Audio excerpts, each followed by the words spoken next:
네, 반갑습니다. 저는 일본 도쿄 옆에 치바현이라는 곳의 작은 도시 카시와, 물론 작은 도시는 아니고요. 우리로 치면은 아마 위성 도시여서 도쿄로 출근하는 사람들이 많이 살고 있는 카시와라는 도시의 작은 교회를 섬기고 있는 차효진 선교사입니다. 예, 제가 오전에 이제 10시 예배를 드릴 때에는 너무 긴장을 많이 해서 올라가면 일본어로 인사해야지. 그래서 여기까지 나올 때까지만 해도 제가 와요 고자이마스 하고 나왔는데 올라오자마자 긴장해서 까먹었습니다. 예, 그래서 지금은 인사를 할 수 있을 것 같아요. 예, 도모미나상 건니치와. 예, 저는 이제 일본의 카시와 살론 교회를 섬기고 있는 차효진 선교사고요.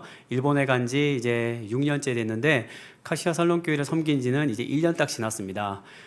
담임 목사로 목회한 지는 1년밖에 되지는 않았지만 또 하나님께서 많은 은혜를 주시고 또 많은 사람들을 또 보내주시고 덕분에 이렇게 올해는 처음으로 이렇게 단기 선교팀을 맞이할 수 있는 은혜가 있게 되었습니다.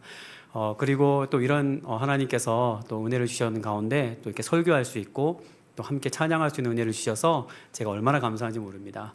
제가 오랜만에 정말 열심히 찬양했습니다. 하다 보니까 제가 내가 한국 사람이었구나, 내가 한국 신앙을 갖고 있는 사람이었구나, 찬양하면서 마음이 두근두근 되면서 이렇게 손도 올리고 박수도 치는 찬양을 했습니다. 일본 사람들은 찬양 잘 이렇게 표현을 잘 안 하거든요. 찬양은 열심히 하지만 자신의 감정을 드러내는 것을 사람들한테 민폐를 끼친다, 부담을 준다라고 생각하기 때문에 어디 가서든지 조용히 예배드리고 감동받고, 나중에 시간이 지나서 목사님 설교 좋았어요, 그때 찬양이 참 은혜로웠었지, 이렇게 얘기하는 사람들이라 그때 은혜 받았는지도 몰라요. 그렇기 때문에 저도 그런 분위기에서 몇 년을 같이 이렇게 있다 보니까 저도 이렇게 말하는 것도 그렇고 찬양하는 것도 그렇고 점점 이렇게 소리도 이렇게 좋고 이렇게 줄어들고 아멘도 잘 안 하게 되고 크게 기도하라 그러면 기도도 잘 안 하게 되는 그런 어떤 스타일의 신앙을 이제 갖게 되는데, 오늘 이렇게 함께 꿈꾸는 교회 같이 예배드리면서 크게 소리도 내서 기도도 해보고 오랜만에 찬양도 하게 됐습니다.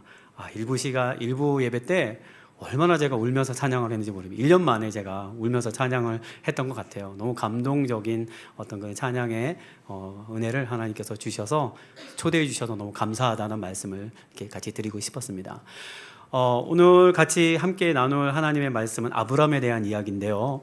여러분들에게 한 가지 묻고 싶은 것이 있습니다. 여러분, 믿음이 뭘까요? 항상 이렇게 설교하시는 사람이나 강사들은 나와서 질문을 할까요? 저도 항상 이렇게 설교나 강의를 들으면 왜 이렇게 저렇게 질문하지? 그래서 마음속으로 생각하면 꼭 그 강사님들은 자기가 생각한 정답을 얘기해요. 그러면서 생각하죠? 그거나 뭐가 다른데, 이렇게 생각하기 마련입니다. 그런데 이 질문을 하는 이유는 다른 게 아니라 여러분들은 지금 어떻게 생각하고 계십니까? 제가 지금 거기에 대해 설교를 하려고 하는데, 강의를 하려고 하는데 여러분의 생각과 제 생각을 한번 비교해 봅시다. 우리는 다 성경에 나와 있는 대로 똑같이 생각하고 그 카테고리 안에서 다 고민하고 정답을 찾습니다. 다만 설교자나 강사가 한번 같이 얘기해 봅시다 라고 하는 이야기를 이제 하고자 하는 얘기죠. 그래서 또 물어보겠습니다. 여러분, 여러분은 믿음이 좋은 사람입니까? 그럼 믿음이 좋다는 것은 무엇입니까? 성경에는 수많은 믿음 좋은 사람들 많이 나오죠? 그 사람들을 보고서 따라 배우면 믿음이 좋은 겁니까? 우리는 또 믿음을 가지고 기도하죠. 하나님께 반드시 응답해 주시리라 하는 그 기대와 믿음을 확실히 갖고 기도하지만 여러분, 응답이 됩니까? 대답이 없으시네요. 이제 좀 아멘 하셔야 될 텐데. 아마 저나 여러분들이나 똑같이 아마 경험이 있을 겁니다. 정말 간절히 기도하고 이루어지기를 바라는 기도에 응답해 주셨던 은혜와 감사는 많지만, 그보다도 내가 바라는 대로 하나님께서 응답해 주시기보다는 또 다른 방식으로 나한테 응답해 주셔서 기도했던 대로 이루어지지 않았던 경험들이 더 많을 것입니다. 그러면 그것은 믿음이 없는 것입니까? 우리가 믿음을 갖지 않고 기도했기 때문에 그렇게 된 걸까요? 그렇지 않습니다. 성경은 우리에게 믿음을 잘 설명해 주고 있는데 어떻게 설명하는지 한번 보도록 하겠습니다. 성경에서 로마서 1장 16절 17절에는 이렇게 나와 있습니다. 내가 복음을 부끄러워하지 아니하노니 이 복음은 모든 믿는 자에게 구원을 주시는 하나님의 능력이 됨이라. 먼저는 유대인에게요 그리고 헬라인에게로다. 복음에는 하나님의 의가 나타나서 믿음으로 믿음에 이르게 하나니 기록된 바 오직 의인은 믿음으로 말미암아 살리라 함과 같으니라 라고 사도 바울은 설명을 합니다. 여기에서 믿음으로 믿음에 이른다라고 나와 있는 이 믿음은 우리가 어떤 것을 믿고자 하는 의지로 얻어내는 것이 아니라 복음으로부터 비롯됐다라고 사도 바울은 설명하고 있습니다. 복음은 무엇입니까? 우리가 예수님을 구주로 섬기고 따라가고자 하면서 갖게 된 신앙이 우리의 믿음 아니겠습니까? 그 복음이 있어야지만 우리가 믿을 수 있었던 것입니다. 그래서 로마서 8장 9절에는 이렇게 나와 있습니다. 만일 너희 속에 하나님의 영이 거하시면 너희가 육신에 있지 아니하고 영에 있나니 누구든지 그리스도의 영이 없으면 그리스도의 사람이 아니니라. 우리가 믿고자 노력을 해서 믿음이 생기는 것이 아니라 그리스도의 영이 있어야지만 우리가 예수님을 믿을 수 있게 된다는 것입니다. 그래서 믿음은 선물입니다. 에베소서 2장 8절은 이렇게 적혀 있죠. 너희는 그 은혜에 의하여 믿음으로 말미암아 구원을 받았으니 이것은 너희에게서 난 것이 아니요 하나님의 선물이라 이렇게 되어 있습니다. 믿음은 우리가 막연하게 바라는 어떤 기대 그리고 어떤 내가 이루어질 것에 대해서 끊임없이 갖고 있는 소망 반드시 이루어지리라고 하는 어떤 확고한 내 마음의 어떤 신념이 아니라 하나님께서 주시는 선물이라는 것입니다. 예수님을 믿게 되고 예수님의 말씀을 듣고 그 말씀을 따라 살 수 있게 하는 것도 우리의 노력이나 의지가 아니라 하나님의 선물이라는 뜻입니다. 그래서 성경 속에 나와 있는 모든 인물들은 다 하나님이 주시는 믿음을 가지고 하나님의 일을 이루어가고 만들었던 사람들입니다. 오늘 우리가 읽었던 창세기 14장에 나와 있는 아브라함 역시 그런 믿음을 가진 사람입니다. 그리고 그가 걸어가고 그가 하나님의 부름을 받아서 했던 모든 성경 속의 기록들은 하나님이 그를 불러내시고 인도했던 하나님이 선물로 주신 믿음의 길이었다는 것입니다. 그가 우리에게 보여줬던 믿음의 모습은 로마서에 나와 있는 믿음에 대한 설명을 하기에 참 부족함이 없는 모습입니다. 처음에 아브라함을 불리셨던 그 믿음에서 그 다음 믿음으로 우리가 하나님께 보인 반응의 믿음으로 점점 하나님을 신뢰하고 의존해가며 하나님과 친분관계를 쌓아가는 그런 믿음의 단계로 나아갔습니다.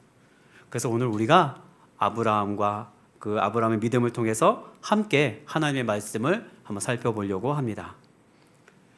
왜 그러냐면요, 우리 마음속에, 우리 모습 속에는 아브라함과 똑같은 모습이 있기 때문에 그렇습니다.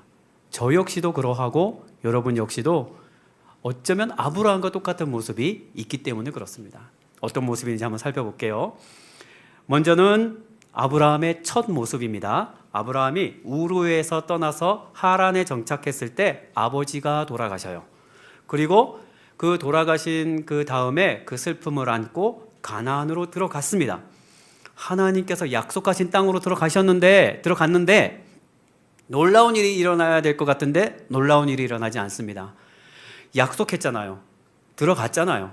그럼 뭔가 준비가 돼야 되는데 그냥 다른 사람들하고 똑같은 삶이 펼쳐지는 겁니다. 오히려 주변의 나라들이 더 힘이 세고 부족들이 여러 군데서 힘을 가지고 서로 싸우고 경쟁하는 그런 치열한 어떤 그 삶의 현장 속에, 사회 속에 아브라함이 던져진 것과 같아요. 그러니까 아브라함이 어떻게 했습니까? 정착을 하지 못하고 점점 남방으로 내려갑니다. 게다가 큰 기근이 있어서 이집트로 도망을 갔는데 기근을 피해서 갔는데 거기에서 무슨 일을 벌입니까? 자기 아내를 누이라고 속이기까지 하죠. 정말 참 남자로서는 참 그렇지만 참 찌질한 모습을 보여주고 있습니다. 그리고 나서 돌아왔더니 조카 롯이 자기의 마음을 아프게 하고 떠나갑니다. 자기 형제의 아들이죠. 조카였던 롯을 위해서 자기가 얼마나 열심히 사랑을 베풀었습니까? 마침 자기에게는 자녀가 없었기 때문에 자기 자녀처럼 정말 열심히 기르고 그리고 잘 챙겨줬는데 자신의 욕심을 따라서 재산을 가지고 이 아브람 삼촌인 아브라함의 마음을 아프게 하고 떠나갑니다. 여러분 어떠세요? 아브라함의 이 첫 모습 속에서 여러분의 모습이 많이 비춰지지 않습니까? 이 세상을 열심히 살아가고 믿음을 갖고 살아가려고 하지만 삶이 잘 되지 않는 모습이 어쩌면 우리 모습과 비슷하지 않습니까? 이곳저곳 치이면서 살고 있는 그 모습, 아브라함도 역시 이렇게 치열하게 살아갔다라는 것입니다. 그런데 하나님께서 아브라함에게 주신 놀라운 은혜는 이 세상의 것과는 다릅니다. 아브라함이 이 세상의 나라들처럼 이 세상의 국가들처럼 그렇게 힘있고 능력 있는 사람이 돼서 짠 하고 가나안 땅에 도착한 것이 아니라 참 어렵고 부족하고 힘들지만 하나님께서는 아브라함을 지켜주셨습니다. 그 어두움 가운데 그 위협 가운데 하나님은 아브라함의 생명을 지켜주셨어요. 그리고 하나님께서는 아브라함을 직접 찾아주셨습니다. 그래서 창세기 13장 14절에서 18절을 보시면 이렇게 되어 있습니다. 롯이 아브라함을 떠난 후에 여호와께서 아브라함에게 이르시되 너는 눈을 들어 너 있는 곳에서 북쪽과 남쪽 그리고 동쪽과 서쪽을 바라보라. 보이는 땅을 내가 너와 내 가족에게 자손에게 주리니 영원히 이르리라. 내가 내 자손이 땅의 티끌같이 하리니 사람이 땅의 티끌을 능히 셀 수 있을진데 내 자손도 세리라. 너는 일어나 그 땅을 종과 횡으로 두루 다녀보라. 내가 그것을 내게 주리라. 이에 아브라함이 장막을 옮겨 헤브론에 있는 마므리 상수리 수풀에 이르러 거주하며 거기서 여호와를 위하여 제단을 쌓았더라. 하나님이 아브라함에게 나타나서 위로를 주십니다. 그렇지 않습니까? 세상에 지치고 힘들 때 교회에 나와서 찬양하면 하나님 위로 주시잖아요. 성경 말씀을 통해서 우리에게 다시 한번 힘을 얻고 세상을 살아갈 수 있는 마음을 주시잖아요. 그런데 한 가지 여러분 묻고 싶습니다. 여러분 하나님께서 아브라함에게 약속하신 것 희망 고문입니까? 희망 고문이 뭔지 아시죠? 이루어지지 않을 거를 가지고 계속 이루어진다라고 생각하고 자꾸 희망 고문 하잖아요. 예. 이 아마 연애나 짝사랑하는 사람들한테 나타나는 건데 마치 그 사람이 자기를 사랑해 줄 것 같이 보여서 내가 열심히 구애를 하지만 결국은 어떻게 해요? 한번 너 하는 거 봐서 이게 희망 고문이잖아요. 하나님이 우리에게 희망 고문하시는 겁니까? 그렇지 않습니다. 하나님은 그 본질 자체가 우리에게 은혜가 되어주시는 분이시기 때문에 하나님의 우리에게 약속해 주시고 위로해 주시는 것은 희망 고문이 아닙니다. 진짜로 이루어질 일들입니다. 우리 삶 가운데 하나님께서 약속하신 것들이 이루어진다는 것입니다. 아브라함의 삶 속에서도 이것은 이루어질 것이었습니다. 왜요? 하나님께서 약속하셨기 때문에 그렇습니다. 롯은 자기 욕심대로 당대에 잘 나가는 땅으로 갔지만 하나님께서는 아브라함에게 나타나셔서 내가 너를 축복하고 인도한다. 사람의 눈이 아니라 내가 너에게 축복한다. 신이 하나님이 우리에게 나타나셔서 약속해 주시는 것을 아브라함은 직접 경험했다는 것입니다. 자, 여러분 우리의 신앙생활의 모습이 이렇습니다.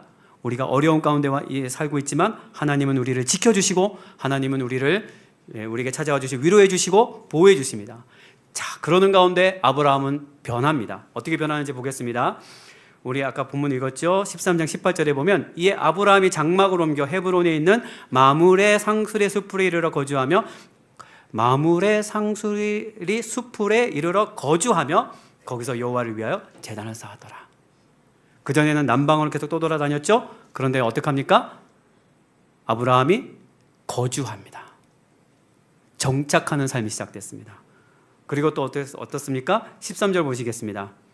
도망한 자가 와서 히브리 사람 아브라함에게 알리니 그때 아브라함이 아모리 족속 마므리의 상수리 숲을 근처에 거주하였더라. 마므레는 에스골의 형제요 또 아넬의 형제라. 이들은 아브라함과 동맹한 사람이었더라.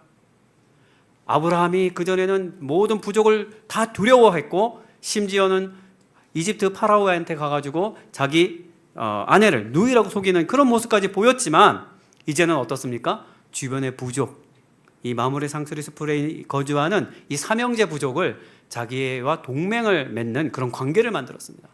동등한 관계를 만들었습니다. 동맹은 누가 맺어요? 힘이 비슷한 사람들끼리 맺는 겁니다. 그래서 우리가 같이 이익을 보자 이렇게 맺는 것이 동맹입니다. 그런데 이렇게 동맹을 맺은 사람들이 바로 두려워했던 사람들이 이제는 두려워하지 않고 동맹을 맺는 관계가 됐다는 겁니다.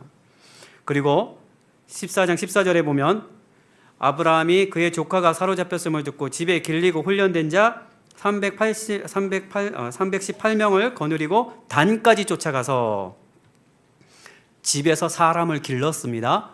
그리고 집안을 잘 지킬 수 있는 사람들로 만들었어요. 집안 사람들을 만들어냈다는 겁니다. 그럼 무엇입니까? 내실을 다졌다는 거예요.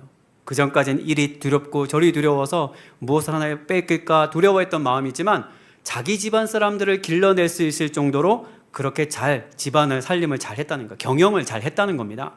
그럴 정도로 능력이 이제 세워졌다는 겁니다. 그리고 전쟁에서 승리하지요. 그리고 나서 어떻게 했습니까? 그는 자기가 갖고 있는 모든 재산 중에 10분의 1을 바로 자기를 위해서 축복해주는 이 멜기세덱에게 바칩니다. 그리고 나서 어떻게 해요? 소돔왕이 찾아와가지고 야, 너가 승리한 모든 그 전리품들은 너희들이 다 갖고 가 이렇게 얘기했을 때 그는 이렇게 얘기합니다. 내 것은 취하지 않고 나와 함께했던 젊은 자들 그리고 어떻게 해요? 나와 함께했던 이 세 부족에게 다 주고 나는 아무것도 가지지 않겠다 이렇게 얘기합니다. 이게 무슨 얘기입니까? 자기와 함께했던 사람들을 챙길 정도로 리더십이 성숙했다는 겁니다. 보십시오. 그 전까지는 두려워 떨면서 부족 국가를 전전하면서 그러면서 도망가면서 남방으로 점점 유리방황했던 아브라함이 이제는 정착도 하고 주변 국가들과 동맹도 맺고 그리고 또 전쟁에 나가서 이기기도 하고 하나님의 신앙을 선포하기도 하고 그리고 나서 어떻게 해요? 자기와 함께 했던 사람들 챙길 정도의 승리한 모습을 보여주었습니다. 그런데 문제는 이렇게 성공한 듯한 모습을 보이지만 성장한 듯한 모습을 보이지만 실제로는 성장하지 않았습니다. 왜냐하면 가장 본질적인 부분이 성장해야 되기 때문에 그렇습니다. 3장 1절을 한번 15장 1절 한번 보겠습니다. 이후에 여호와의 말씀이 환상 중에 아브라함에게 임하여 이르시되 아브라함아 두려워하지 말라 나는 내 방패요 너의 지극히 큰 상급이라. 아브라함이 이르되 주 여호와여 무엇을 내게 주시려 하나이까? 나는 자식이 없사오니 나의 상속자는 이 다메섹 사람 엘리에셀이니이다. 아브라함이 또 이르되 주께서 내게 씨를 주지 아니하셨으니 내 집에서 길린 자가 내 상속자가 될 것이니라. 무엇이 느껴지나요? 하나님한테 삐진 모습이 느껴지지 않습니까? 하나님한테 마음이 상했습니다. 왜요? 하나님이 약속해 주신 아들이 태어나지 않았으니까요. 모든 외형적인 것이 다 변하고 성공했지만 우리에게는 내면적으로 풀리지 않은 숙제가 있습니다. 아브라함한테는 그것이 바로 자식이 생기지 않는 것이었어요. 하나님하고의 관계가 가장 근본적인 것부터 틀어지니까 하나님이 짠하고 나타나서 위로를 주시고 난 너의 방패가 그런데도 그 위로가 들리지 않고 입이 삐쭉 나와서 한다는 얘기가 뭘 주시려고요? 난 자식이 없는데 내 자식은 하나님이 주신 사람이 아니라 내가 길려왔던 사람들 중에서 엘리에셀을 내 자식으로 삼겠습니다. 삐진 말투를 갖고 상한 말투를 갖고 있어요. 왜 그랬다고요? 3절에 보면 주께서 내게 씨를 주지 않았기 때문에. 이 근본적인 문제가 해결되지 않으니까 어떻게 됩니까? 하나님 앞에 서운한 마음을 갖고 있는 겁니다. 신앙이 성숙할 수 있었는데 성숙하지 못하는 어떤 그 목 중에 하나는 우리의 가장 근본적인 문제가 해결되지 않기 때문입니다. 그런데 하나님은 그렇지 아니하다라고 다시 한번 약속해 주십니다. 4절 5절 여호와의 말씀이 그에게 임하여 이르시되 그 사람이 내 상속자가 아니라 내 몸에서 날 자가 내 상속자가 되리라 하시고 그를 이끌고 밖으로 나가 이르되 하늘을 우러러 무뼈를 셀 수 있나 보라. 또 그에게 이르시되 내 자손이 이와 같으니라. 하나님께서는 삐져도 찾아오시고 마음의 상해도 찾아오시고 그리고 처음부터 끝까지 찾아와 주셔서 우리를 설득하시고 두들기시는 분이십니다. 오늘 아브라함의 마음속에서도 그런 마음이 있을 때 하나님이 찾아와 주셔서 아니야, 나는 너에게 반드시 자식을 낳게 해줄 거야 라고 약속을 해주시는 거예요. 그러니 아브라함이 많이 변했습니다. 아브라함이 여호와를 믿으니 여호와께서 이를 그의 의로 여기셨다 이렇게 되어 있습니다. 처음에 하나님이 주셨던 그 믿음이 있죠. 그래서 하나님을 믿게 됐지만 우리의 삶 가운데서 여러 가지 힘들고 어려운 일이 생길 때마다 우리는 상한 마음을 갖기도 하고 그리고 뒤틀리고 어려운 심정을 갖기도 하고 그리고 하나님께 삐진 마음을 갖기도 합니다. 그렇지만 어떻게 해요? 하나님이 끊임없이 설득하셔서 어디까지 설득하시느냐? 우리가 하나님을 믿을 때까지 설득하시는 겁니다. 우리가 하나님을 믿을 때까지 설득하셔서 하나님과의 관계가 회복되었을 때 하나님이 우리를 보시고 의라고 여기시는 것입니다. 그리고 하나님이 그를 위해서 약속을 준비하시는데 어떤 약속을 준비하십니까? 너는 그 약속을 기다리고 있어라 이렇게 얘기하십니다. 그래서 요구 조건이 뭐냐면 동물을 잡아서 이렇게 나누어 이렇게 쪼개서 그것을 놓고 횃불을 가지고 지나가게 하는 약속이에요. 왜 그러냐면 이건 고대 근동의 약속이거든요. 고대 근동에서는 서로 계약을 할 때 서로 이렇게 동물을 쪼개놓고 횃불을 들고 지나갑니다. 너하고 나하고 거래가 있는데 이 약속을 지키지 않으면 내가 이 짐승처럼 쪼개질 거야 라고 하는 거예요. 이렇게 갈라질 거야. 우리가 이렇게 된다. 그러니까 약속을 지키자. 서로 이렇게 하면서 계약을 맺는 행위가 바로 하나님이 아브라함에게 보여주신 약속입니다. 그런데 이 약속을 지키러 오신 하나님이 좀 늦게 오시는 거예요. 그러니까 어떻습니까? 계속 기다리다 보니까 하늘에서 솔개가 내려와서 계속해서 그 쪼개진 동물의 사체를 먹으려고 하는 거예요. 그러니까 아브라함이 어떻게 해요? 그 동물의 사체가 내려앉지 않기 위해서 계속 이렇게 쫓아내려고 노력을 합니다. 아무리 기다려도 하나님께서 내려오시지 않을 때 몸도 마음도 지쳐가고 있을 무렵 그때 하나님께서 나타나십니다. 그리고 횃불을 가지고 지나가시는 장면을 하나님이 아브라함에게 보여주십니다. 여러분 이 장면에서 이렇게까지 긴 시간 동안 제가 말씀을 나눴는데 여기서 무엇이 느껴집니까? 하나님은 정말 우리를 정말 가장 세심한 정도까지 우리를 설득하고 싶어 하시고 우리 이해시키고 싶어 하시고 우리 인도하고 싶어 하신다는 것을 알 수 있습니다. 그런데 아브라함은 어떻습니까? 아브라함은 끊임없이 실수하고 그리고 끊임없이 하나님 앞에서 투정 부리기도 하고 잘못된 모습을 보이는 것을 성경은 보여주고 있습니다. 나중에 믿음의 모습을 보여주기는 하지만 그의 모습 속에는 하나님이 이끌어 가신 그 모습이 더 많이 보입니다. 우리의 신앙의 삶도 저는 같다고 생각합니다.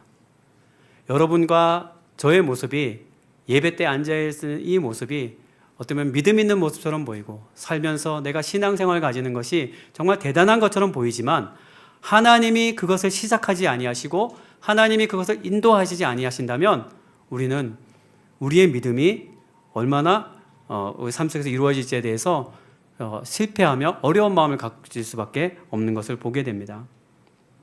부족한 모습이 우리 속에 보입니다. 아브라함처럼 실수하고 연약한 모습이 보여질 수밖에 없습니다. 그럼에도 불구하고 하나님께서는 아브라함을 찾아가 주셔서 설득하시는 열심을 가지고 계시고 그리고 설득하시는 모습을 보여주게 됩니다. 여러분 제가 이 얘기를 왜 하냐 하면 이 모습은 우리 삶 속에도 고스란히 나타나기 때문에 그렇습니다. 저 개인의 삶 속에도 그렇게 나타납니다. 저는 일본 선교를 위해서 35살쯤에 신학교 다니는 무렵에 헌신하기 시작했습니다.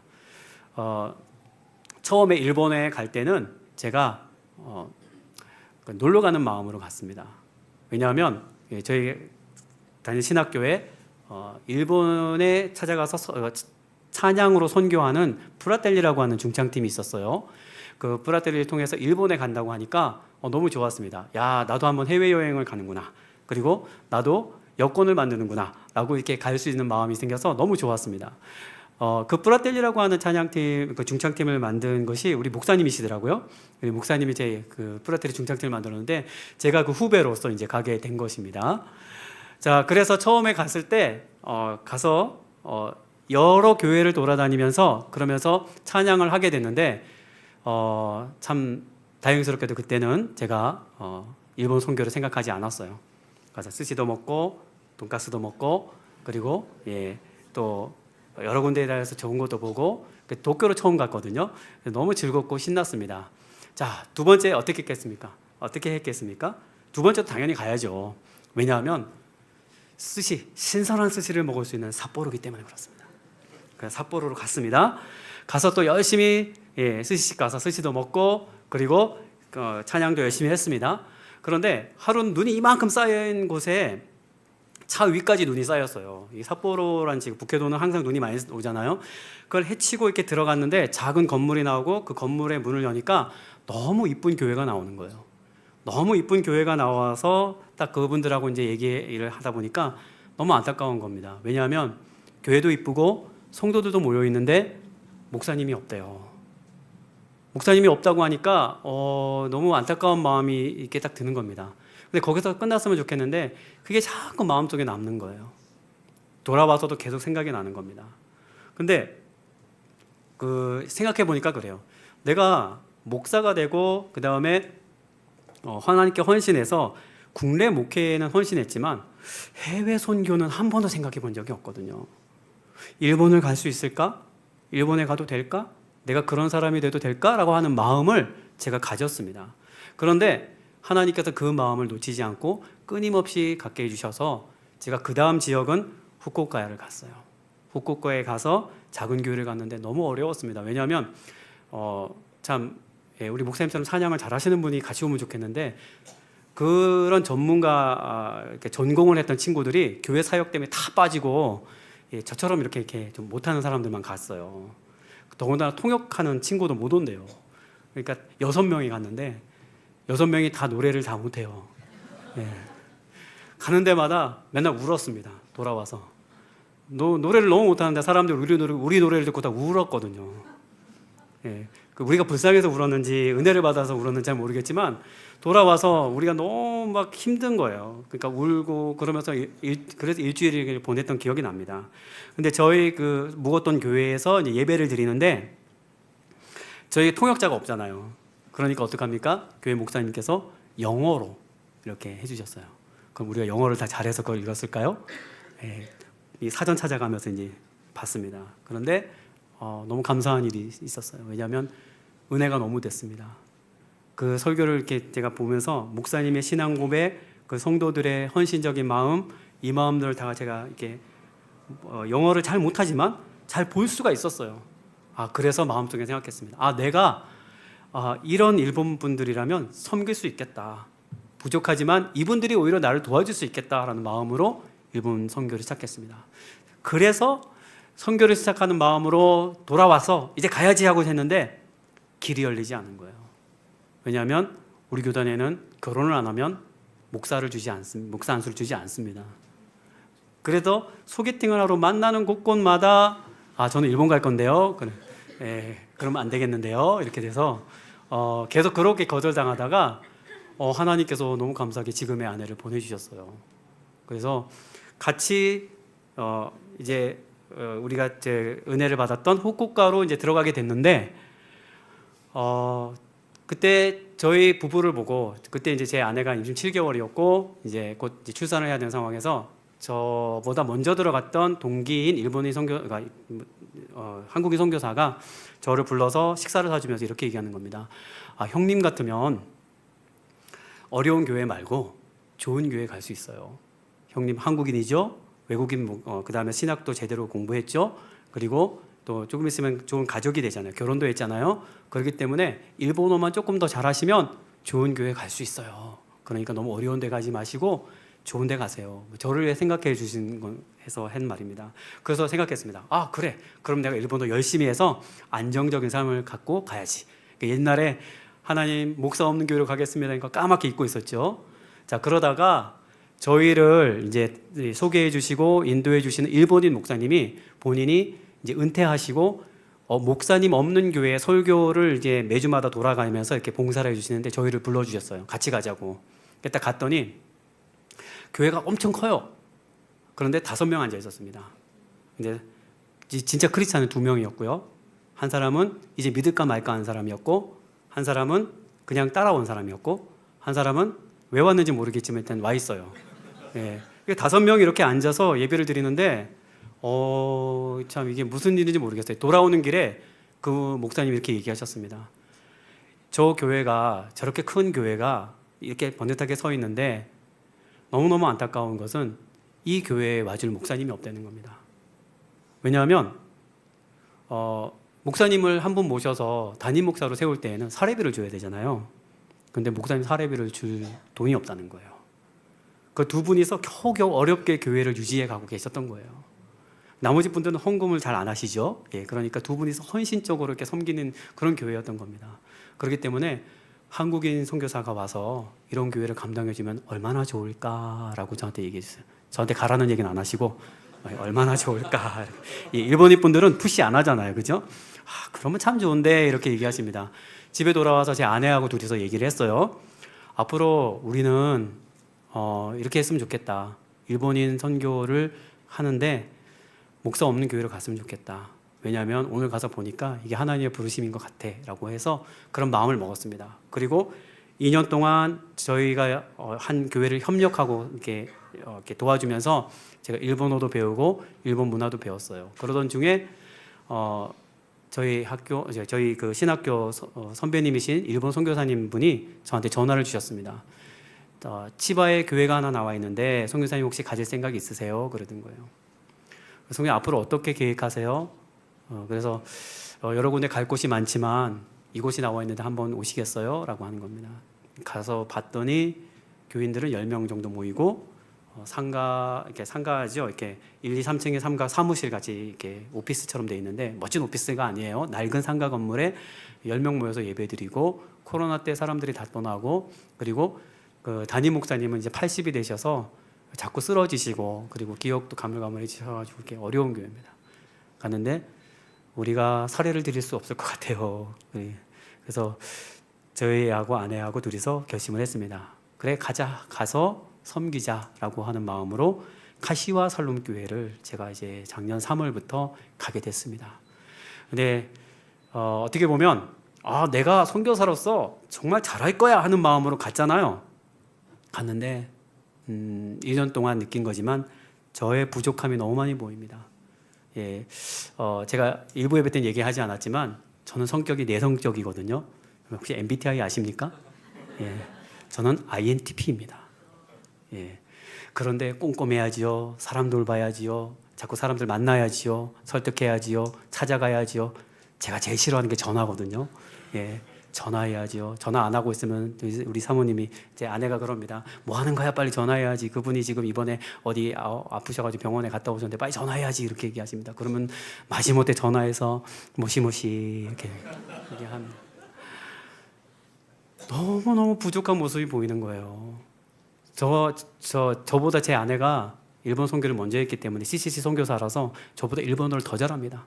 설교하고 돌아오면 왜 그건 그렇게 표현했냐? 그러면 안 된다. 막 제 아내가 지금 어딘지 모르겠지만 막 계속해서 저한테 꾸사리를 주는 겁니다. 그래서 예, 제가 1년 목회하면서 너무너무 힘들었어요. 일본어로 설교를 준비하는 것도 그렇고 또 사람들 앞에 나가서는 것도 그렇고 담임 목사로 목회한다는 것이 얼마나 힘든지 모르겠어요. 그런데 저는 그 좋은 사명감 하나로 왔지만 오히려 제 부족한 모습이 많이 보이고 고민이 됐습니다.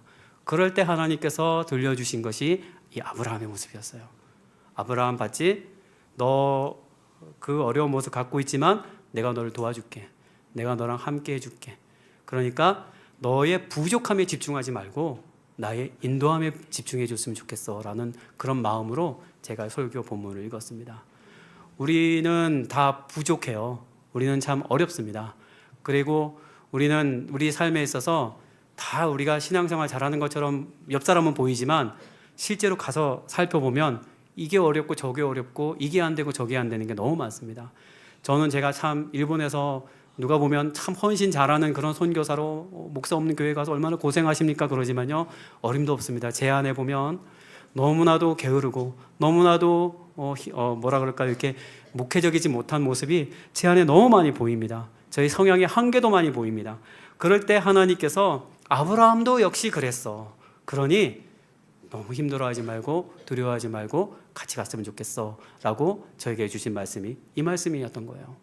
그때 마침 함께 꿈꾸는 교회에서 전화가 왔어요. 단기 선교팀을 보내도 될까요? 라고 했는데 제가 욕심이 너무 많아서 네, 보내세요! 라고 했는데 그때 회계 집사님이 저를 불렀습니다. 부르더니 목사님 올해 2024년이에요. 올해부터 적자예요. 그러는 거예요. 예, 적자여서 이대로 계속 가다가는 그나마 목사님 드렸던 교통비도 못 드릴 수 있어요. 이렇게 하는 겁니다. 왜냐하면 우리가 모아놨던 돈을 계속 까먹을 수 있을 것 같아요. 라고 하는 거예요.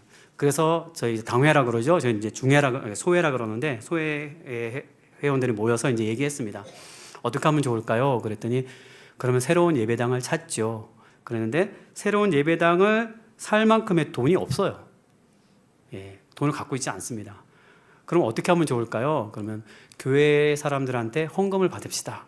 헌금을 받아도 될까요? 다들 어려워 보이시는데 일단 한번 시작해 봅시다. 그래서 사람들한테 알리고 우리가 다른 그 교회로 이사가게 됐습니다.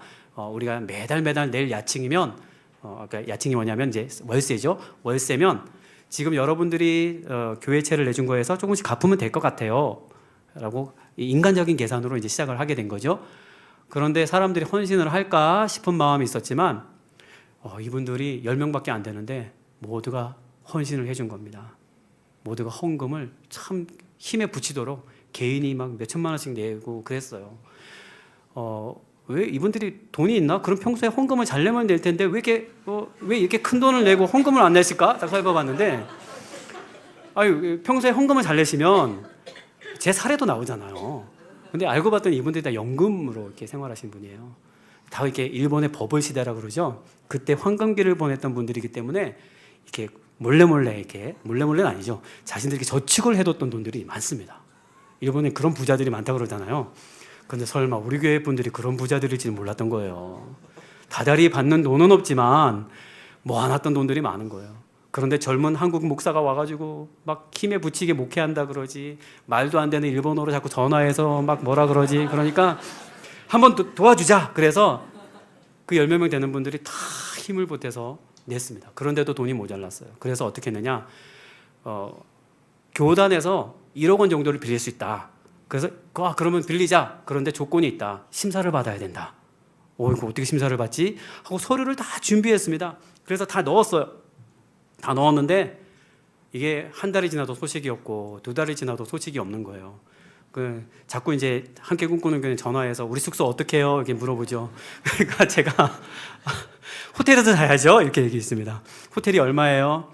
개인당 7만 원 정도 될 거예요. 그럼 13명이서 일주일 동안 자면 얼마예요? 와, 엄청나네요. 이렇게 얘기했습니다. 새로 건물을 옮기긴 옮겨야 될 것 같은데 팀은 오라 그랬고 이게 어떻게 해야 될지 모르고 심사는 받아야 되고 교회는 이전을 해야 되는데 대출 심사 결정은 아직 안 나고 근데 이제 전화가 온 겁니다. 이제 전화가 와서 그 건물을 내일 계약하지 않으면 딴 사람한테 넘기겠습니다 그러는 거예요.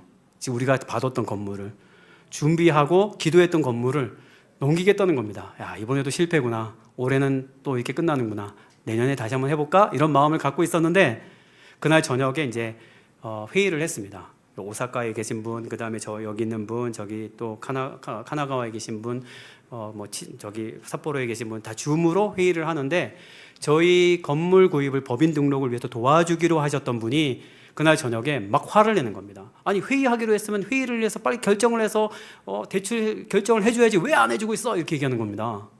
여러분 그날 저녁에 매주 우리 단기팀이 모여서 저희 교회와 그 다음에 단기심 그 일정을 위해서 기도하고 있었던 거 전 너무 잘 알고 있었거든요. 지금 생각해봐도 우리 함께 꿈꾸는 교회가 기도해줬기 때문에 그날 놀라운 일이 벌어졌다고 생각합니다. 보통 일본 사람들이 회의를 하면요 오래 하고 결론을 낼 때까지 시간이 진짜 오래 걸립니다.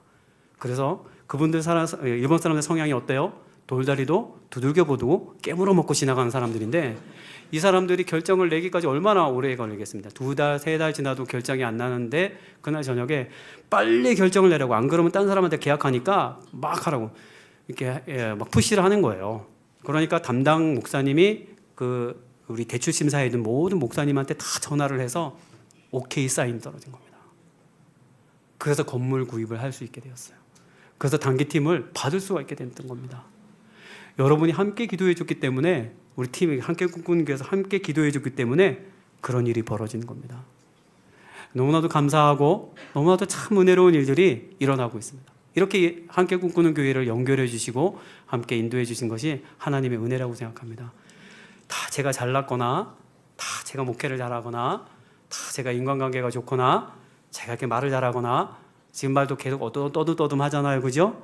예, 지금 급해서 그래. 빨리 다른 거 가야 되기 때문에 뭐 이렇게 잘하기 때문에 한 게 아닙니다. 하나님께서 나라는 사람에게 집중하고 계시기 때문에 그렇습니다. 하나님이 우리 모두는 다 한 사람이 보잘것없는 인생처럼 보이고 나 자신을 거울에 비춰보면 부족한 모습처럼 보이지만 하나님은 이런 부족한 나를 너무나도 깊게 한 우주처럼 생각하시고 크게 들여다보시면서 함께 해주시는 하나님이시라는 겁니다. 제가 가지고 있는 부족함, 제가 가지고 있는 모자람, 제가 가지고 있는 어리석음이 나를 인도해 가는 것이 아니라 오직 하나님의 정말 한없는 간섭하심과 하나님의 정말 투철한 마음이 저를 인도해 가시는 것을 저는 일본에서 카시와 살롬교회를 이렇게 섬기면서 일본 선교를 하면서 저는 느낄 수가 있었습니다. 그것을 아브라함의 삶을 통해서 경험할 수 있었어요. 여러분은 어떻습니까? 여러분의 삶은 믿음이 좋은 삶을 살고 있습니까?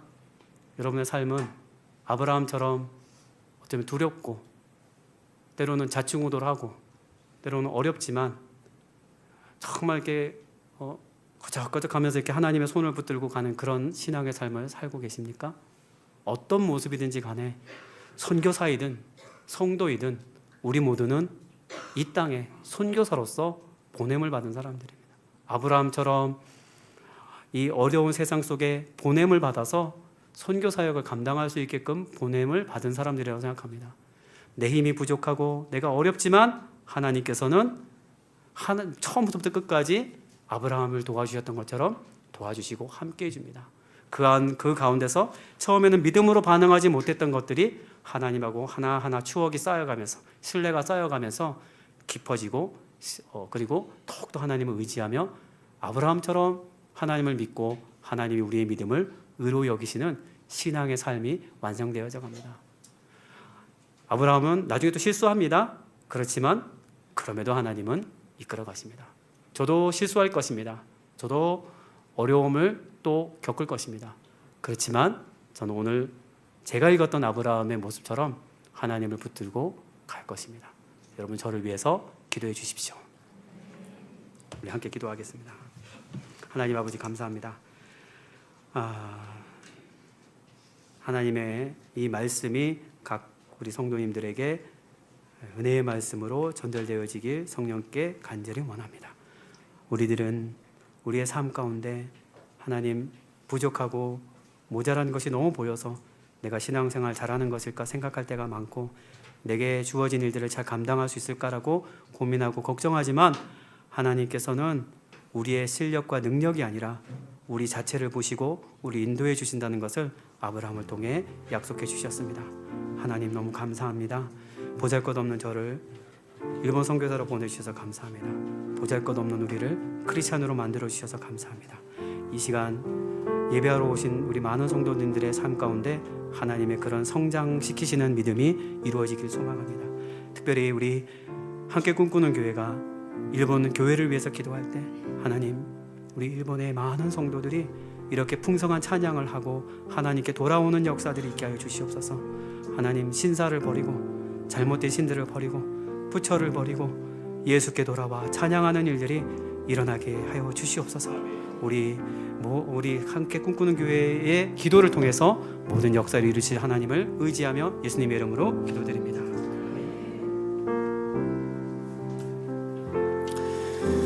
우리 주신 말씀 기억하면서 함께 우리 찬양하겠습니다. 이곳에 생명샘 솟아나 이곳에 생명샘 솟아나 눈물 골짝 지나갈 때에 너잖아 열매 맺히고 웃음소리 넘쳐나니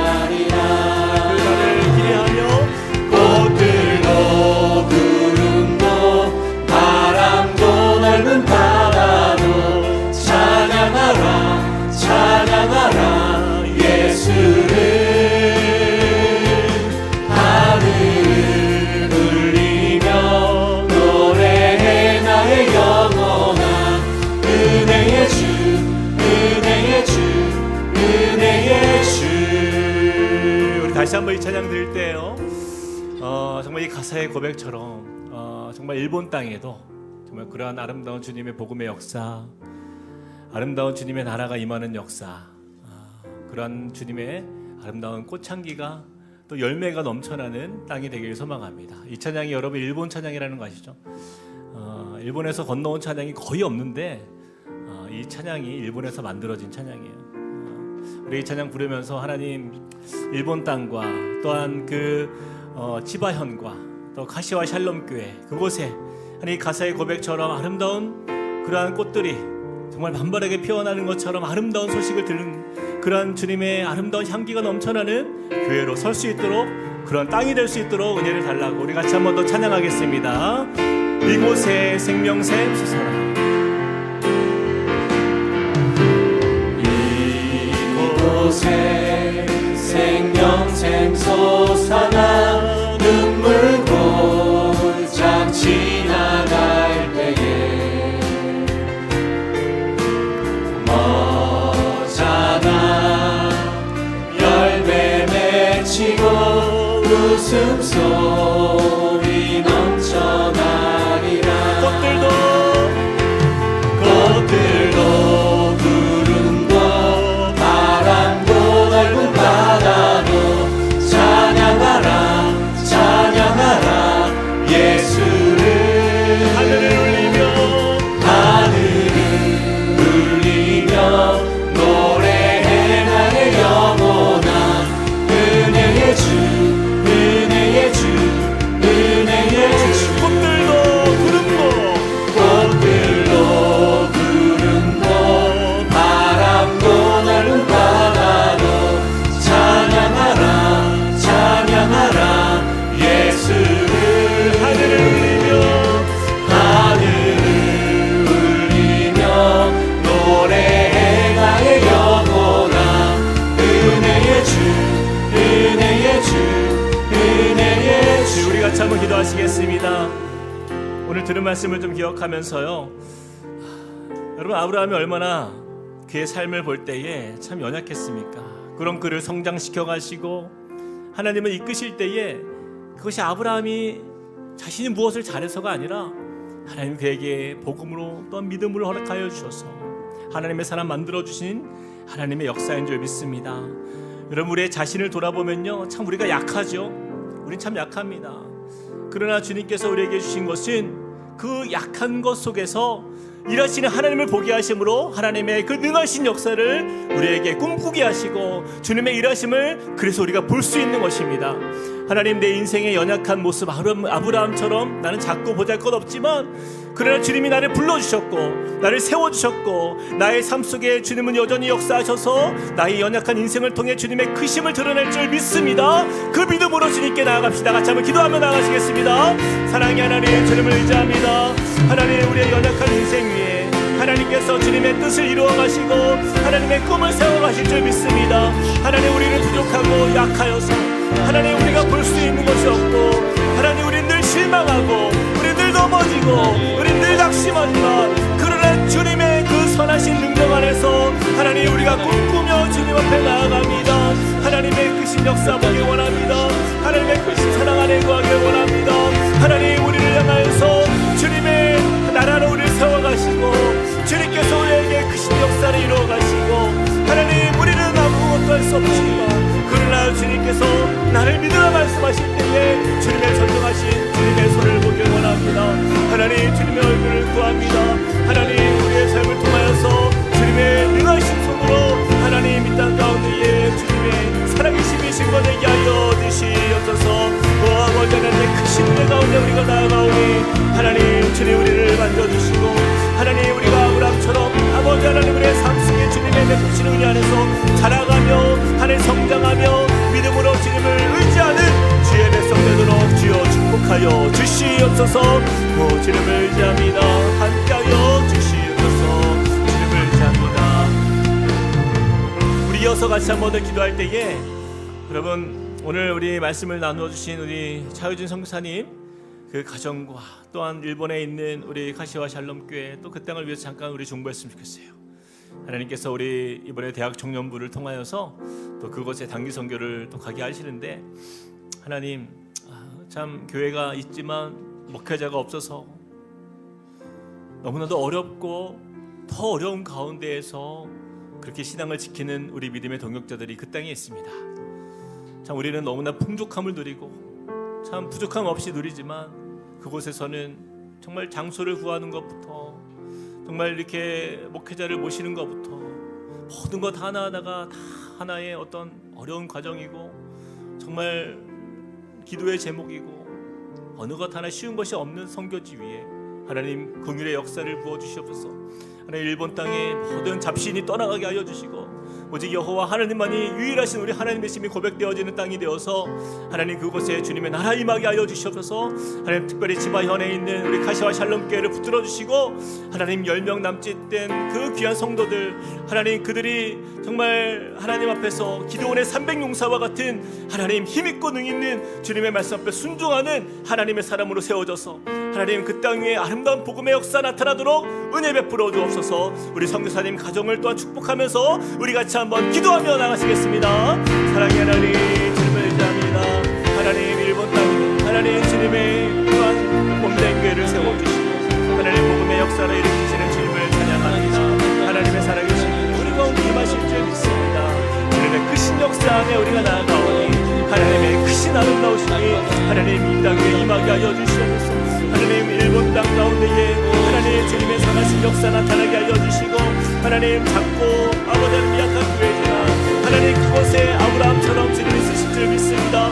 하나님 그 교회들을 향하여서 하나님께서 일으켜 주시고 하나님 정말 그곳에 하나님 사람이 할 수 없는 하나님의 능력에 하나님의 크신 권능의 정신에 붙들림바 되어서 하나님 교회들의 그 지역과 하나님 그 영혼들을 변화시키며 저들을 주님께 이끌 수 있는 하나님 그러한 주님의 은혜 역할을 감당하는 하나님 구원의 강주가 되게 하여 주시고 은혜에 더하여 주시옵소서.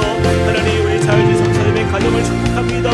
하나님 정말 복음을 들고 나아가는 그 발걸음이 가볍게 하여 주시고 하나님 그곳에서 아버지 하나님 정말 말씀을 전하며 한 영혼 한 영혼을 위하여 애쓰고 힘쓰는 가운데에서 주님의 역사를 보기 원합니다. 주님의 나라를 보기 원합니다. 하나님 정말 주님의 긍휼하신 우리를 전하신 분으로 우리를 만져주시옵소서. 우리 다 함께 일어나서 찬양하시겠습니다.